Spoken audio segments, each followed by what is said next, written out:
Hello again, or not again, if you're just watching this video for the first time.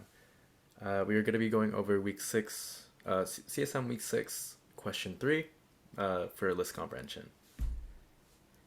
Nice, okay, so, uh, list comprehension can be kind of confusing, so I'll write out this general thing of uh, general structure, which is expression for value in sequence or list, if and then condition. Okay, cool. This is the general structure of what list comprehension can look like. This if statement or this conditional is also optional, so you don't need to have an if in your list comprehension. All right, getting started, let's go to 3a. We want to square all the elements of a given list. So let's start off with the brackets here. And how do we want to do this? Well, we know that we want to affect every element in list, so that's a good start. And then we want to assign a name for each element as we iterate through the list. We can just call this x. And then what do we want to do with x? We want to square it, and so that would just look like x asterisk asterisk 2 for x in list. Just to give us an understanding of what's going on, we are applying this function to every x in this list. And when I say every x, it's just going to be if we have a list of 1, 2, 3, we're going to be iterating through the list one at a time. And as we do that, we're going to refer to each element of that list as whatever the value name we assign it. So yeah, in this case, it'll be x. But literally, it can be anything. You can have value, element. It is totally fine. Just as long as you write the same variable in the expression, it'll do its job. Cool. So 3b, we want to compute the dot product of two lists, list 1 and list 2. And the dot product is defined as list 1, the first element of list 1 times the first element of list 2 plus the second element of list 1 and the second element of list 2, and then so on and so forth. And yeah, and it gives us a hint that the Python zip function may be useful here. And to give you sort of a visual for what the zip function actually does, it takes in two parameters, list 1, list 2, and yeah, and in that order, it's going to take the first elements of each respective list and put them in a tuple together. Tuple. The parentheses things. So it's gonna be if we had 1, 2, 3, 4, 5, 6 as a list, A, B, right? And we do zip A, B. You'll cover this later, but it'll put them in an iterator of tuples. Iterator is just, it's like an array except that you can only access one element at a time and you can't go back. That was probably a really very shallow explanation of it, but that's just to get you thinking. And don't worry about it. Just know that if you zip these two lists together, it would just look like 1, 4. Okay, I'm gonna put brackets, but it's definitely not brackets. It's not an array. And then 2, 5, and then 3, 6. This is the good way to visualize it. And yes. Yeah. Okay, cool. Erasing that. Now we want to get to the problem at hand here. We want to... Yes. Start off with list comprehension. So where would we be using the zip function? I guess intuitively, you would just do it at the very end, because that is the list that we want to like be iterating through, if that makes sense. Uh, yeah, it's kind of like a puzzle.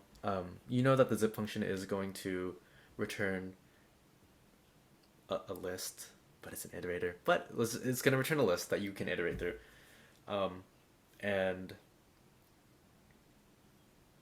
yeah, it just combines all the respective terms.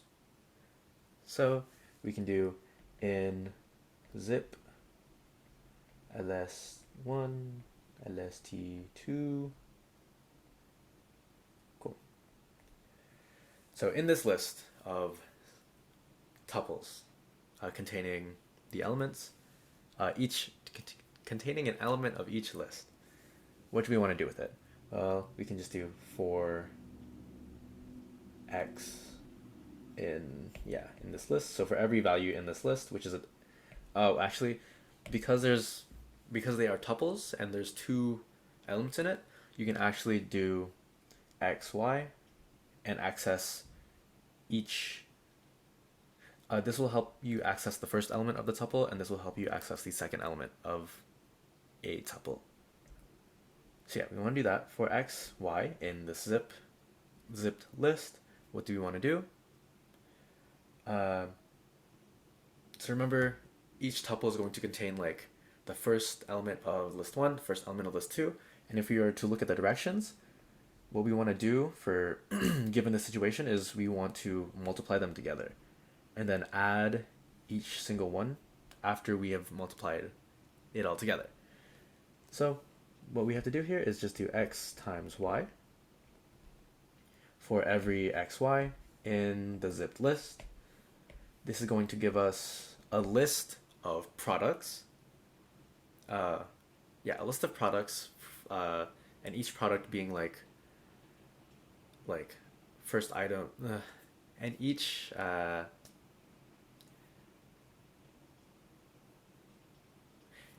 each product being their respective like element in the lists, if that makes sense. So like each element's going to be this, this. Cool. And then you just want to sum it together, and so you just do the sum function and pass that through. Nice. Okay. C and D are pretty similar. There's just one nuance, and there's definitely multiple ways that you can do either. But yeah, actually, okay, let's read the question first. So we want to return a list of lists such that A is equal to 0, 0, 1, 0, 1, 2, 0, 1, 2, 3, and so on. Or up until 0, 1, 2, 3, 4. Alright, so what can we do here?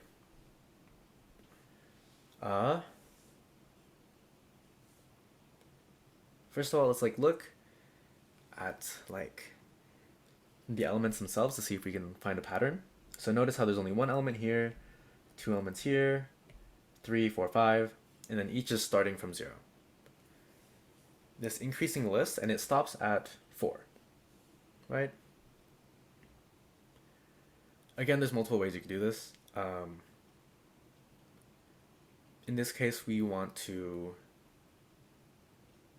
create a range. So the list is going to be in range, and in this range, we are passing in the first starting position to be 1 and 6, and the ending position to be 6. Remember that 1's going to be inclusive, 6 is going to be exclusive. And so what that means is that we're going to have a list, or this range will give us 1, 2, 3, 4, 5. Notice how it is corresponding to the number of elements in each list element. And so, let's just say for x, so for every single element in this 1, 2, 3, 4, 5 list, what do we want to do? We want to put that in a list. And yeah, so how can we put things into a list? We can also use nested list comprehension. So we do this. And then what do? We want to create a list that starts from 0 and all the way up to or 0 and like how all the way up to like the number of elements that is desired from this x. That being said, if we were to have 1, if we are starting at 1, um, yes, if you're starting at 1, this would want, ideally we'd want 0 to be the first element, so the main thing we do is we want to just return x for x in, oh, I'm not going to have room, for x in what exactly? We are going to start with 1. Let's just go like one at a time. We have this x, which is equal to 1. What do we want to do with it? We want to create a list that only has 0. And remember, with ranges, the ending indice, or the ending number that you give, is going to be exclusive, and so it's just going to be like -1. Knowing this, we can actually just do for x for x in range. Oh, I should probably change the variable. We could do y for y in range x. What this does is this right here is going to give us a range all the way to x, and let's say, and because x at first is going to be 1, it is going to give us a range of 0, and we just want to take that element and return it and have that in a list. And yeah, the same whole iterative process applies, and it just continues. So 2, this would, if x is equal to 2, we'd have a range from 0 to 1, and then we just want to return each element of that list, and that just puts it in a list just because it's in the list comprehension. So yeah, there's definitely a way to do this where it's like for x in range 5, and for that you would just, the only thing you change is this inner one here, and you just do x plus 1. Yeah, and that's just to account for the fact that it is exclusive as well. Okay, so we want to return the same list as above, except now excluding every instance of the number 2. What do we do now? Well, if you remember from the beginning of the video, I did say that we can do this if condition, and that's exactly what we're gonna do. We can literally copy this code,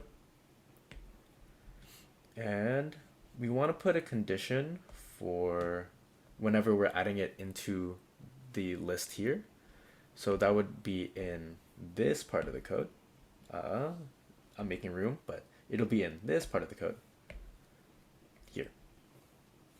Here, yeah.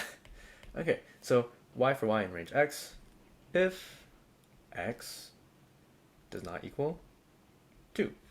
So if x does not equal 2, then you want to continue with this. And yeah, it'll just give the same thing, except it'll just skip the number 2. Yeah, hopefully that makes sense. And yeah, that was the end of the video. Wow, good job. Okay.